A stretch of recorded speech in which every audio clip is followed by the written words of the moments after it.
بسم اللہ الرحمن الرحیم اللہم یا رحمن یا رحیم ویا ارحم الراحمین وصلی علی من ارسلتہ رحمتا للعالمین۔ نہایت ہی واجب الاحترام بزرگان محترم، برادران عزیز، آج ہم آپ کے سامنے جادو کی علامات اور جادوگر جادو کیسے کرتا ہے اور پھر اس کے جو اثرات پڑتے ہیں ان مضر اثرات کو مریض کے جسم سے کیسے دور کیا جا سکتا ہے، اور جس پر اس قسم کا گہرا اثر پڑ گیا جادو کا، اس کا پتہ کیسے چلے اور پھر اس کو زائل کیسے کیا جائے، یہ مکمل تفصیل آج آپ کی خدمت میں پیش کرتے ہیں۔ برادران عزیز، جادو نیک بندوں پر بھی ہو سکتا ہے، گناہ گار بندوں پر بھی ہو سکتا ہے۔ علماء نے تو یہاں تک لکھا ہے کہ جادو منصب نبوت کے بھی خلاف نہیں ہے۔ بعض طبقات ایسے ہیں جو اس بات کا انکار کرتے ہیں کہ جادو انبیاء علیہم الصلوۃ کی ذات اقدس پر نہیں ہو سکتا۔ ضرور یہ بات ہے کہ انبیاء علیہم الصلوۃ معصوم عن الخطا ہیں، اللہ کی حفاظت ہے، لیکن جس طرح امراض جسمانیہ انبیاء علیہم الصلوۃ کو لگ سکتے ہیں، باہر کے اثرات کے تاثر کو وہ قبول کرتے ہیں، ان کی طبیعت مزاج پر ان کے اثرات پڑتے ہیں، اسی طرح علماء نے لکھا ہے کہ اگر جادو کے حملے کیے جائیں، جادو کے ذریعے سے بیماری ڈالی جائے تو اس کا اثر بھی انبیاء علیہم الصلوۃ پر ہو سکتا ہے، اور نص قطعی اس پر دلیل ہے۔ قرآن مقدس کی آیات بینات بتلا رہی ہیں۔ یاد رہے، اکثر مریض جنات اور جادو کے ایسے ہوتے ہیں جن کو وہم ہوتا ہے۔ وہم کے پیچھے نہیں بھاگنا چاہیے، لیکن حقائق کا انکار بھی نہیں کرنا چاہیے۔ ہو سکتا ہے اثر ہوتا ہے، ان اثرات کو زائل کرنے کے لیے ان کا تسلی بخش علاج اللہ پاک نے رکھا ہے۔ قرآنی آیات سب سے زیادہ طاقتور حل ہے اس مسئلے کا۔ اگر آپ قرآن مقدس کی آیات بینات کے ذریعے سے کسی جادو کا علاج کرتے ہیں، طریقے کچھ مختلف ہیں، ایک طریقے کو آزماؤ، اگر کچھ اثر نہیں پڑ رہا دوسرے کو آزماؤ، اور اسی طرح بار بار ان آیات کو پڑھو تو ضرور اثر ہوگا۔ مریض چند دنوں میں اللہ پاک اس کو شفا عطا فرما دیں گے۔ رسول اللہ صلی اللہ علیہ وسلم کی ذات اقدس پر جادو کیا گیا۔ لبید بن اعصم مشرکین کا سردار اور بہت بڑا جادوگر تھا۔ 3 دینار اس کے ساتھ طے کیے گئے کہ یہ رقم لے لیجئے اور محمد الرسول اللہ صلی اللہ علیہ وسلم پر ایک کڑا قسم کا، سخت قسم کا جادو کر دیجئے، جس سے محمد الرسول اللہ صلی اللہ علیہ وسلم کے اعضاء و قوا، آپ صلی اللہ علیہ وسلم کا ذہن، آپ صلی اللہ علیہ وسلم کی عقل و دانش مندی متاثر ہو جائے۔ بات کچھ کریں کچھ ہو جائے، کام نہ کیا ہو تو محسوس ہو گیا ہے، تو اس قسم کے جادو سے متاثر کرنا چاہا۔ کچھ لوگ کہتے ہیں کہ جادو نہیں ہو سکتا رسول اللہ صلی اللہ علیہ وسلم کی ذات اقدس کے ساتھ۔ وہ دلیل یہ پیش کرتے ہیں کہ جب حضور صلی اللہ علیہ وسلم پر اثرات پڑیں گے تو ظاہر ہے ذہن پر، دماغ پر اس کا اثر پڑے گا، تو پھر جبرائیل علیہ السلام تشریف نہیں لائے تو حضور کہیں گے تشریف لائے ہیں۔ اگر وہ آ چکے ہیں، کوئی پیغام نہیں ہے تو حضور کہیں گے کوئی پیغام مل گیا ہے۔ علماء نے لکھا ہے کہ حضور صلی اللہ علیہ وسلم کی طبیعت تک تو اس کے اثرات پڑے ہیں، لیکن یعنی جو چیزیں منصب نبوت کے ساتھ تعلق رکھتی ہیں، وہی قرآن، حدیث اور دینی امور، ان کے اوپر ذرہ برابر بھی کبھی فرق نہیں آیا۔ سوال پیدا نہیں کہ محمد الرسول اللہ صلی اللہ علیہ وسلم پر اس قسم کے اثرات حضور کے دینی امور پر اثر انداز ہوئے ہوں، یہ نہیں ہو سکتا۔ آپ صلی اللہ علیہ وسلم وہی بھی بیان کرتے تھے، صحابہ کرام کے سامنے احادیث طیبات بھی پیش کرتے تھے، اور ان کو ترغیب، ترتیب مکمل، پورے دینی معاملات بڑے خوش اسلوبی سے چل رہے تھے۔ ہمارے ایک بزرگ تھے حضرت مولانا مکی حجازی صاحب دامت برکاتہم العالیہ نے ان کا واقعہ بیان فرمایا ہے. فرمایا کہ شیخ الحدیث تھے، بہت بڑے شیخ الحدیث، انڈیا کے رہنے والے. ان پر اس قسم کے اثرات پڑ گئے جادو کے. اب وہ تڑپ رہے ہیں، بے چینی، اضطرابی کیفیت. لیکن جب حدیث کھول کے پڑھانے بیٹھتے تو محسوس ہوتا تھا کہ حضرت کو تو کچھ ہے ہی نہیں. تھا جادو لیکن دینی امور میں خلل نہیں دیتا تھا وہ. تو اس طرح ہے. یہ تو یعنی عام آدمی، شیخ الحدیث ہے، عالم دین ہے، لیکن ہے تو عام بشریت. محمد الرسول اللہ صلی اللہ علیہ وسلم کی بشریت کے بارے میں تو سوچئے. آپ صلی اللہ علیہ وسلم تو فرمایا جیسے پتھروں میں یاقوت ہوتا ہے، محمد الرسول اللہ صلی اللہ علیہ وسلم انسانوں میں یاقوت کی مثل ہیں. ہیرے موتی اور جواہرات سے بڑھ کر یہ تو مثل ہے. ورنہ تو آپ صلی اللہ علیہ وسلم کی مثال پیش کرنا دنیا اس سے عاجز ہے کہ حضور کے مقابلے میں یا حضور کی شان کے مطابق کوئی مماثلت پیش کی جائے. انوکھا اور نرالا بنایا تھا قدرت نے، ان جیسا آج تک نہ بنا ہے نہ بنے گا. آپ صلی اللہ علیہ وسلم کی شان ہی عجب بنائی پروردگار عالم نے. تو وہ لبید بن عاصم محمد الرسول اللہ صلی اللہ علیہ وسلم کے بالوں پر کھجور کی چھال اور سوئیاں یہ چبھوتا ہے، اور اسی طرح وہ یعنی دھاگے پر مختلف گرہیں حضور صلی اللہ علیہ وسلم کے بالوں پر گرہیں، اور ایک ایک گرہ پر مختلف قسم کے عقود، ان کے جو عہد و عقود شیاطین کے ساتھ ہوتے ہیں وہ پڑھتا تھا، اور ان گرہوں پہ دم کرتا تھا. وہ بھی کرتا، اور اس کی بیٹیاں بھی لگی ہوئی ہیں، وہ بھی جھاڑ پھونک کر رہی ہیں. لگے ہوئے ہیں وہ اس بات پر کہ ہم نے تو پیسے طے کیے ہوئے ہیں، آپ صلی اللہ علیہ وسلم کو نڈھال کرنا ہے، حضور کو گرانا ہے. سرد جنگیں تھی یا بالکل اعلانیہ طور پر جنگ تھی، ہر جنگ سے اللہ نے اپنے محبوب نبی کی حفاظت فرمائی ہے. یہ کچھ نہ بگاڑ سکے محمد الرسول اللہ صلی اللہ علیہ وسلم کا.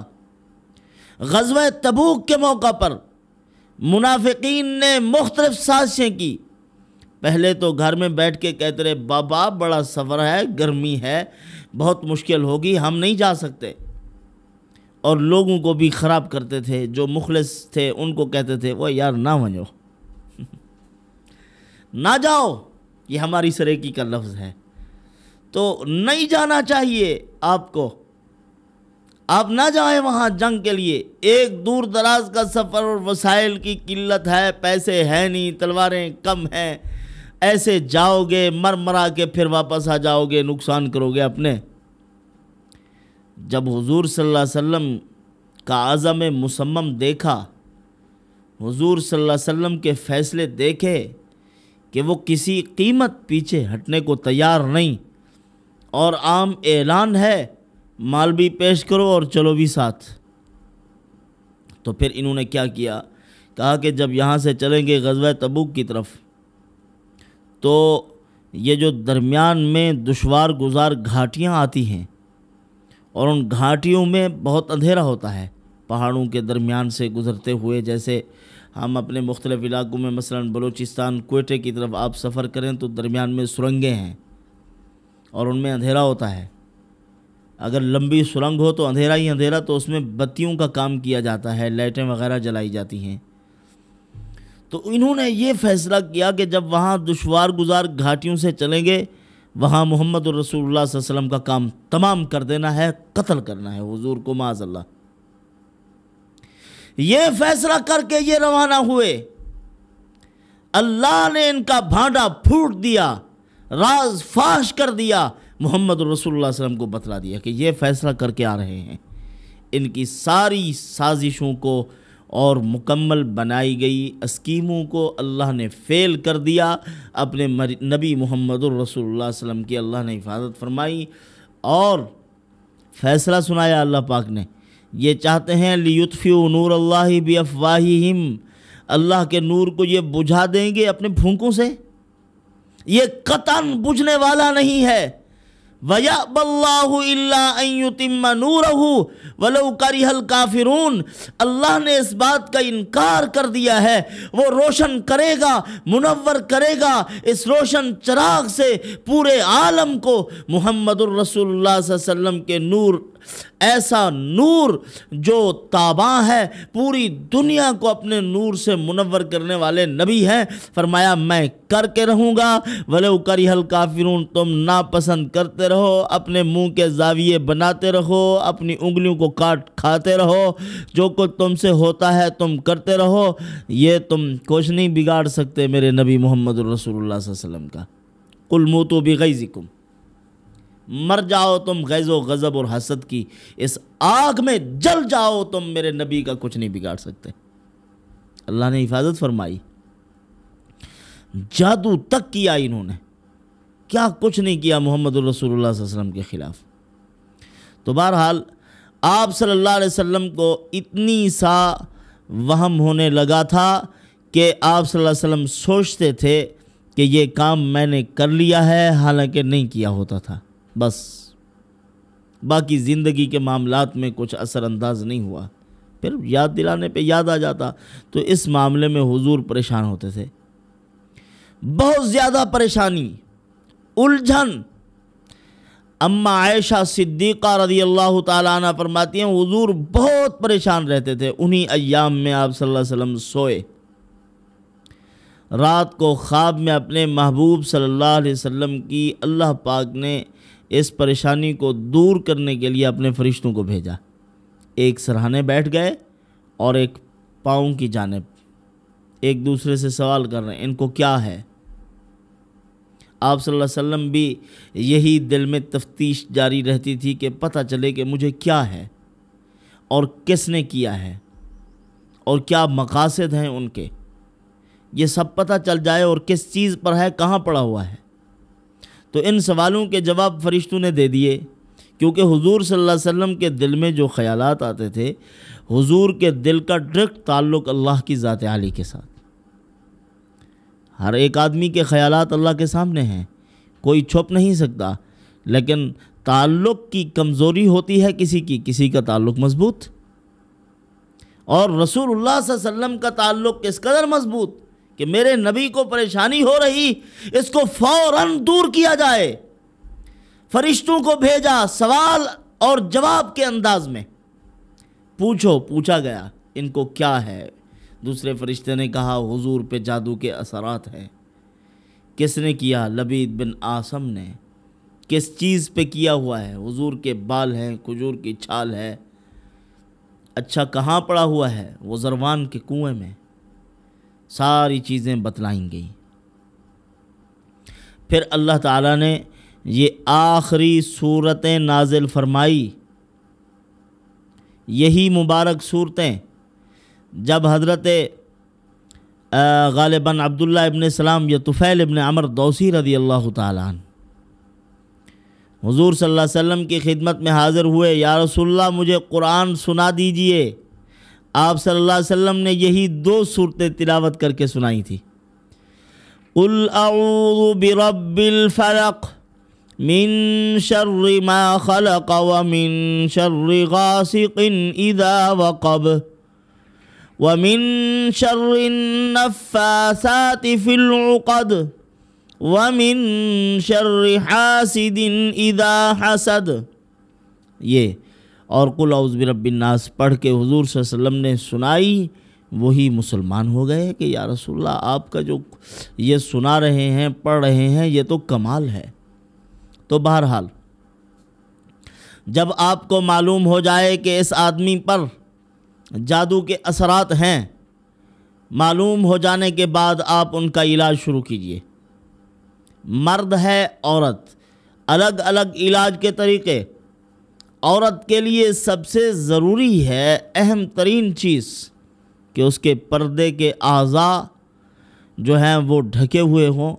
عورت پیر کے سامنے بھی پردہ کر کے بیٹھے، جو پیر عورت کو پردے کا نہیں کہتا، فقہائے کرام علماء امت نے لکھا ہے وہ شیطان کا کام کر رہا ہے۔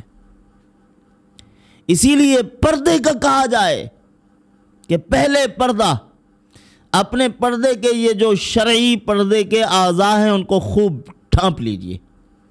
ایسا نہ ہو کہ آپ کچھ پڑھ رہے ہیں اور اس عورت کے اوپر فوراً اثر پڑا اور دورہ پڑ گیا، جنات حاضر ہو گئے، تو پردے کے اعضاء اجزاء کا ڈھکا ہوا ہونا اور اس کے ساتھ کسی محرم کا ہونا ضروری ہے۔ یہ طریقہ علاج ہے۔ ڈاکٹر کے بھی یہی احکامات ہیں اور ماہر عاملین کے بھی یہی احکامات ہیں۔ خلوت میں بیٹھنا غیر مرد کے سامنے حرام، شریعت نے حرام قرار دیا ہے، اور اس معاملے میں نرمی کرنا شیطان کی رہنمائی اور اس کی نمائندگی کرنا ہے، کوئی نرمی نہیں، اسی لیے بچنا چاہیے۔ اور اللہ والے بھی ہیں، بعض ان کے سامنے عورتیں آتی ہیں جاتی ہیں، ساری زندگی سے وہ معمولات کر رہے ہیں، پردے کا احکامات بتلاتے رہتے ہیں، لیکن کبھی ان کی نگاہ ان کے چہروں کی طرف نہیں گئی۔ اللہ تعالیٰ نے ان کی ایسی حفاظت فرمائی، اور وہ کرتے کیوں ہیں؟ اسی لیے کہ یہ مکار اور جہلا کے پاس جا کر اپنی عزتوں کو خراب نہ کر بیٹھیں۔ یہ نیت ہوتی ہے اللہ والوں کی۔ تو بہرحال قرآنی علاج کرو، قرآن سے بڑھ کر نہ کوئی نور، قرآن سے بڑھ کر کوئی علاج نہیں ہے۔ قرآن مقدس سے علاج کیا جائے۔ اور سحر مختلف قسم کے ہوتے ہیں۔ ایک تفریق کا سحر، میاں بیوی کو جدا کیا جائے۔ ان کا کیا ہوتا ہے کہ شیطان، علماء نے لکھا ہے کہ جادوگر جو کام کرتے ہیں وہ شیطان کو ان کے اندر داخل کرتے ہیں، اور وہ وہاں سے داخل ہوتے ہی ان کے چہروں پہ بیٹھ جاتا ہے، بیوی کو میاں بدنما کر کے دکھاتا ہے، میاں کو بیوی بدنما کر کے دکھاتا ہے۔ باہر چلتے پھرتے رہیں گے بڑے خوش و خرم، گھر میں آتے جائیں گے، ایک دوسرے کو منہ کو دیکھیں گے، وہیں عذاب۔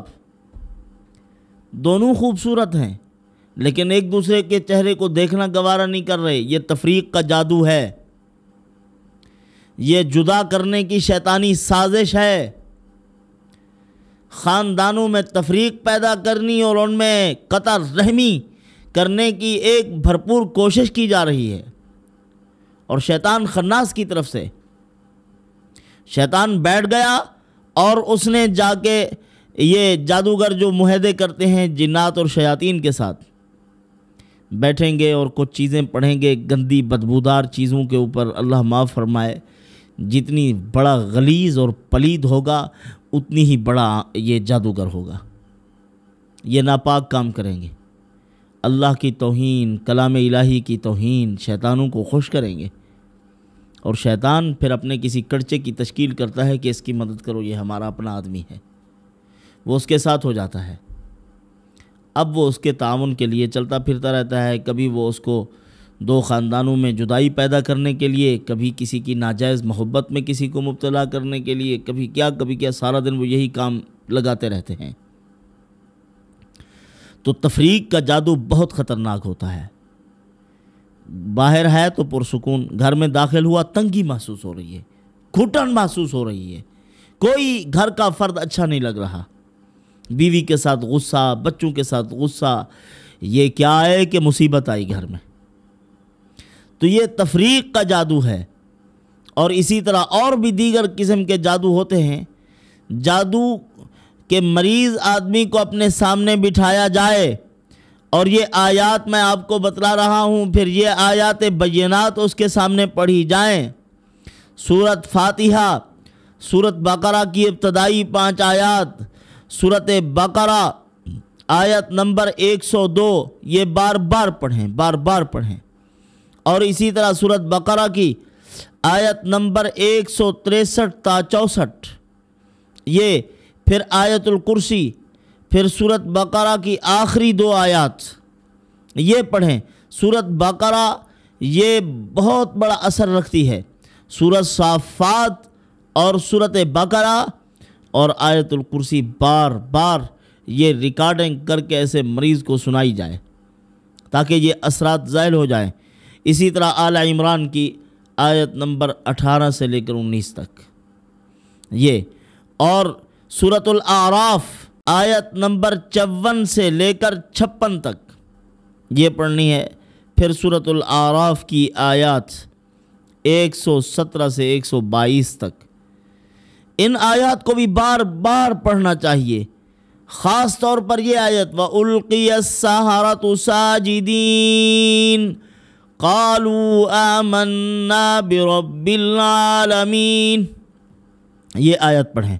پھر اس کے بعد سورۃ یونس کی آیت ان اللہ سیبطلہ ان اللہ لا یصلح عمل المفسدین، جو یہ پڑھے گا جنات کی دوڑ لگ جائے گی، بھاگیں گے۔ آیت نمبر 81 اور 82 یہ ہے ان اللہ سیبطلہ ان اللہ لا یصلح عمل المفسدین، سورۃ یونس کی آیات ہیں، انہیں بار بار پڑھیں۔ اور پھر سورۃ طٰہٰ کی آیت نمبر 69 اسے بھی بار بار پڑھیں۔ اور پھر سورۃ مومنون کی آخری 4 آیات یہ پڑھیں۔ سورۃ صافات کی ابتدائی 10 آیات، سورۃ احقاف کی آیات 29 سے لے کر 33 نمبر تک آپ یہ پڑھیں۔ اسی طرح سورۃ رحمان کی آیات 33 سے لے کر 36 تک یہ پڑھیں۔ اور سورۃ حشر کی آخری 6 آیات پڑھیں۔ اور پھر سورۃ جن کی ابتدائی 9 آیات ہیں، سورۃ اخلاص آخری 2 سورتیں یہ پڑھیں اور دم کریں۔ اگر اس کے اندر جنات ہے، جادو کے اثرات ہیں، فوراً ظاہر ہونے لگ جائیں گے، ان پہ کپ کپی طاری ہو جائے گی، معدے میں درد محسوس ہوگا۔ اگر یہ کرتے ہوئے معدے میں درد محسوس نہ ہو اور جنات اور شیاطین کمٹمنٹ کرنے لگیں تو پھر آپ مریض سے پوچھیں کہ درد ہوا ہے، اگر وہ کہے کہ معدے میں درد نہیں ہوا پھر سمجھ لو یہ خناس نکلا نہیں ہے ابھی تک، اس کے لیے پھر دوبارہ پڑھو۔ تو اس کا بار بار پھر عمل کرو، اور پھر اگر وہ بتا دے کہ میں اس کے اوپر جادو ہوا پڑا ہے، وہ کہاں ہوا پڑا ہے، اگر وہ نکل آئے تو ٹھیک، ورنہ سورۃ تکویر 3 مرتبہ پڑھ کر اور آیات سحر یہ پڑھیں، پڑھ کر آپ اس کی نیت کریں، جہاں وہ پڑا ہوگا وہیں بھسم ہو جائے گا، ختم، اللہ پاک وہیں اس کو راکھ کر دیں گے، اثرات اس کے زائل ہو جائیں گے۔ اور اگر وہ کاغذ کا ٹکڑا کہیں گھر کے کونے میں کہیں کسی اور مقام پہ مل جائے جس کے اوپر جادو کیا گیا ہے، یا بال مل گئے اس کے، کسی چیز پر بھی آپ کو محسوس ہو رہا ہے کہ اس پر جادو ہوا پڑا ہے، آپ وہ لے کر یہ چند آیات میں بتلا رہا ہوں، یہ آیات بینات آپ اس کے اوپر پڑھیں، پانی پر پڑھ کر پھر اس کے اوپر اس کو اونڈیل دیں، کاغذ کے ٹکڑے پر یا کپڑے پر ہوا پڑا ہے اس کے اوپر اونڈیل دیں، اللہ تعالیٰ اس کے اثرات کو پگھلا دیں گے، ختم ہو جائے گا۔ سورۃ اعراف کی آیات نمبر 117 سے لے کر 122 تک، سورۃ یونس کی آیات 81 تا 82، سورۃ طٰہٰ کی آیات 59، آیت نمبر 69، آیت نمبر 69 اس کو آپ پڑھیں، اور پڑھ کر پانی پہ دم کر کے اس کاغذ کے ٹکڑے پر یا جس چیز پر بھی جادو ہوا پڑا ہے، چمڑے پر ہے، اسی طرح کاغذ پر ہے، کسی اور چیز پر ہوا پڑا ہے، آپ پھر یہ پانی اس کے اوپر اونڈیل دیں، اللہ تعالیٰ ان کے اثرات کو ختم کر دیں گے، زائل کر دیں گے۔ یہ ہے علاج۔ اللہ تعالیٰ ہمیں قرآن مقدس پر کامل یقین عطا فرمائے اور ان آیات بینات سے اپنا علاج کرنے کی توفیق عطا فرمائے۔ والسلام وما علینا الا البلاغ۔